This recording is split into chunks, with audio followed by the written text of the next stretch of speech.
बोल हल्ला बोल, इनकलाब जिंदाबाद जिंदाबाद जिंदाबाद। यूजीसी नेट परीक्षा आयोजित होने के एक दिन बाद ही रद्द कर दी गई है। परीक्षा 18 जून 2024 को देश भर के 370 शहरों में स्थित 1205 केंद्रों पर आयोजित की गई थी। पेपर लीक की खबरें उन हजारों लाखों उम्मीदवारों के सपने पर पानी फेर देती है जो सालों मेहनत करके और घंटों पढ़ाई करके परीक्षा में बैठते हैं। परीक्षा देने के बाद जब उन्हें पता चलता है कि पेपर रद्द हो गया है तो इससे उनकी उम्मीदों को काफ़ी ठेस पहुंचती है। छात्र नाउम्मीद हो जाते हैं। ऐसा ही कुछ हुआ है यूजीसी नेट के अभ्यर्थियों के साथ।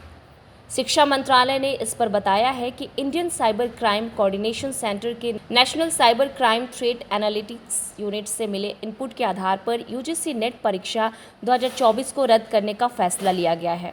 इनपुट में परीक्षा में धांधली होने का दावा किया गया है। परीक्षा की नई तारीखों का ऐलान जल्द ही कर दिया जाएगा।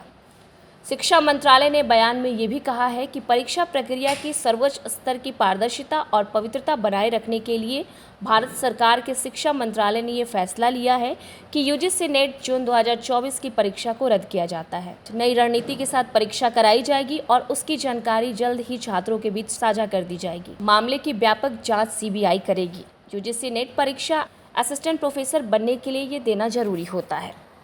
नेशनल टेस्टिंग एजेंसी एक स्वायत्त निकाय है जो देश के उच्च शिक्षण संस्थानों में एडमिशन के लिए प्रवेश परीक्षा आयोजित करती है। परीक्षा पेपर तैयार करने से लेकर इसे परीक्षा केंद्र तक वितरित करने और परीक्षा पेपर जांच की जिम्मेदारी भी नेशनल टेस्टिंग एजेंसी यानी कि एनटीए ही संभालती है। केंद्र सरकार ने साल 2017 में इसका ऐलान किया था और दिसंबर 2008 में एनटीए ने पहली बार यूजीसी नेट की परीक्षा कराई थी। यूजीसी नीट के अलावा एनटीए इंजीनियरिंग की प्रवेश परीक्षा ज्वाइंट एंट्रेंस एग्जामिनेशन यानी कि मेन भी आयोजित कराती। इसी परीक्षा के आधार पर देश के शीर्ष इंजीनियरिंग संस्थानों जैसे आईआईटी और एनआईटी में एडमिशन्स मिलते हैं। हालांकि जेईई मेन के बाद जेईई एडवांस लेवल की परीक्षा भी कराई जाती है और इसका आयोजन रोटेशन प्रणाली के आधार पर आईआईटी संस्थानों द्वारा कराई जाती है।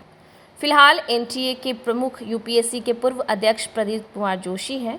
एनटीए की गवर्निंग बॉडी में अध्यक्ष समेत 14 लोग हैं।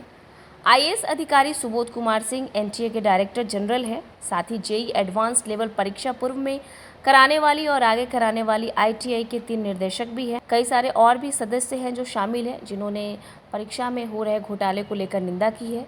उन्होंने ये कहा है कि जल्द ही परीक्षा की नई तिथि छात्रों के बीच साझा कर दी जाएगी। तब तक छात्रों को थोड़ा इत्मीनान रखना होगा।